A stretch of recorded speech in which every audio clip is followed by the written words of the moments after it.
ололт амжилтандан омогшилгүй алдаа оноогоон дэнсэлсэн ардчлагчид шинжилэлтийг өөрсдөөсөө эхлүүлээд 2 дахь хаврыг үзэж байна. Гишүүн төвтэй бодлогын нам болохоор эх орны 4 зүг 8 зогссууга мянган гишүүдийн саналаар намын дарга албан тушаалтнуудаа томиллоо.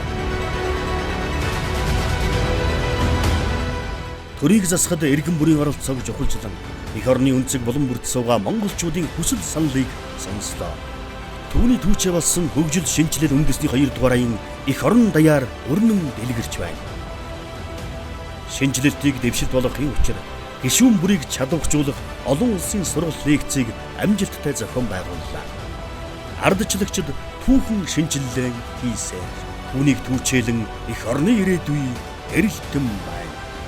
Ардчилсан хувьсгалын 29 жилийн ойн хурал. Ардчлалын төлөөх намууд нэгдэсний 18 жилийн ой. Ардчилсан намын 9 дугаар их хурал. Ардчилсан намын үндэсний бодлогын хорооны 5 дугаар хуралдаан 2018 оны 12 дугаар сарын 4-өөс 6-ны өдрүүдэд